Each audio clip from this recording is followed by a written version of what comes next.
Welcome to this video interview of the Graziadio Business Review. I am Charla Griffey-Brown, Professor of Information Systems and Technology Management, and I am also Director of the Center for Teaching and Learning Excellence here at the Graziadio School of Business and Management. I am very excited to introduce Associate Professor Karl Knapp, who joins us from the School of Business and Management at the Institute of Technology in Bandung, which is recognized as Indonesia's best business school. Professor Knapp comes to us with a wealth of experience as an aerospace executive, as an entrepreneur, as a professor who's taught literally all over the world, in Indonesia, in Australia, here in the U.S., and he hails from California Institute of Technology with a PhD, a Master's of Science, and a Bachelor's of Science from Caltech. And he is going to explain to us today a little more about his insight and experience in Southeast Asia as a business school professor, integrating curriculum which involves business ethics and technology and society. Welcome, Associate Professor Knapp. Thank you. Starting with Technology and Society. Technology and Society is a journal that has been around for 33 years, since 1979. And since that time, there have been unprecedented changes technologically, economically, and politically. And certainly today's society must deal with the consequences of an even wider range of developments and address difficult issues, ranging from how a free society can respond to terrorism to the evolving role of the military and techno-economic growth. My question to you is, as part of this global scholarly dialogue, what role do you see technology playing in these issues throughout Indonesia and Southeast Asia? Well, I believe that technology can play a very important role in dealing with these issues. However, I'm concerned about the appropriateness of some of the technology that's being introduced. For example, in the area of foreign aid, on occasion, Western agricultural practices have been introduced in Indonesia, which, when the funding was depleted, were no longer sustainable because they simply couldn't afford the chemicals involved or the genetically modified seeds or whatever. Yeah. So, in that regard, as a professor who teaches in Southeast Asia, what role do you see scholarly research playing in this dynamic? Well, if the scholarly research is honestly based on looking at problems that exist within the communities there, then I think it can be very, very useful. If, on the other hand, the scholarly research is just focused on adding some letters after somebody's name, it may not add much value at all. So from your perspective, what questions would you like to see scholars asking relative to these issues and the role technology plays? Well, I'd like to see the scholars involved more with the community, or perhaps even immersed in the community, and be asking the question of the people that have problems in areas that need development, what they perceive the problems to be.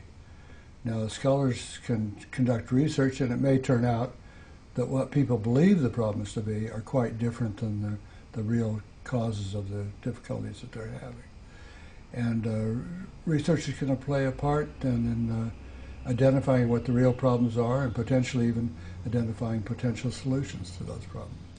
So, Associate Professor Knapp, you have told us a little bit about what you think is important in terms of the appropriateness of technology.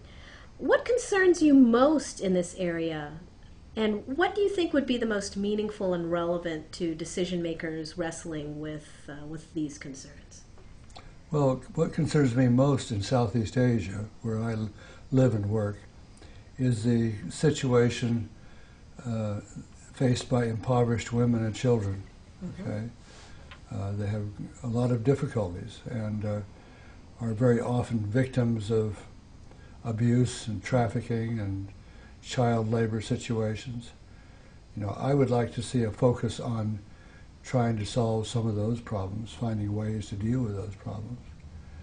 And in particular, in education in remote villages, perhaps there are things we can do with existing technology or newer technology to make delivery more effective there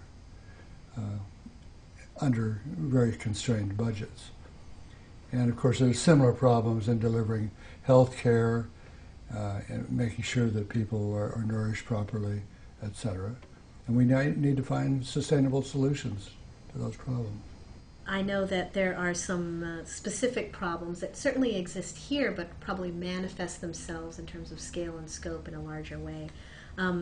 You also had mentioned some of these in the past, and they include human trafficking and the problem of human trafficking in Indonesia. Could you tell us a little bit about this and your model of causality? What do you think are the roots of these problems, and how do you address them as an educator, as a business Okay, well, I see child labor, human trafficking, and related problems as primarily being due to poverty.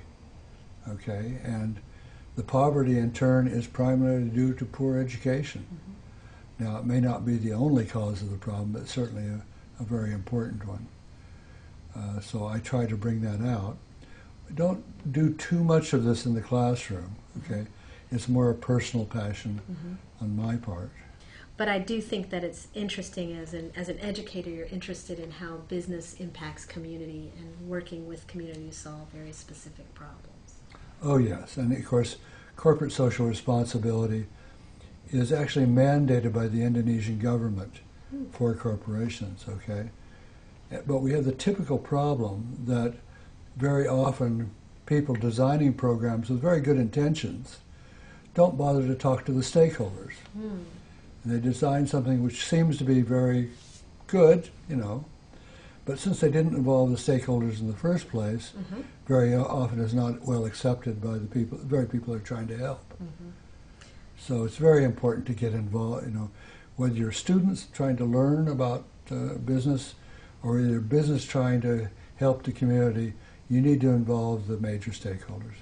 And it sounds like the local perspective is extremely important. Oh yes. It sounds like you have a very positive view of technology. Do you think there are some things we should look out for? Do you think there are some negatives that we should consider? Well, I'm not a fan of technology for technology's sake. Okay, I think technology development should be focused on problems, okay, and not academic, as it were. So you're very much, as a scholar, focused on practice. Yes.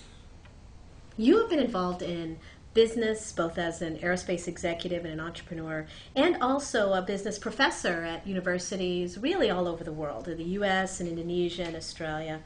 What do you think are the key issues in technology and business practice in Indonesia and Southeast Asia? How many days do we have? Give us just a few. There are really too many to list. But for example, in Indonesia, the standards of human resource management are not very good. Okay. You know, here's an area that was focused on using information system-based technology. I think that we could make human resource practices more uniform, more transparent, and accessible to all employees. Okay, for just a small example. And so that would assist in elevating workplace practices? Yes, because it would essentially force the managers to follow uniform standards as specified by transparently available regulations or rules or practice, et cetera, et cetera. So I think it could have a very positive effect. Well, I want to thank you for sharing with us, sharing your views, your experience, and your expertise. Thank you. And thank you for joining us for this video interview for the Graziadio Business Review. For more information, please join us online at gbr.pepperdine.edu.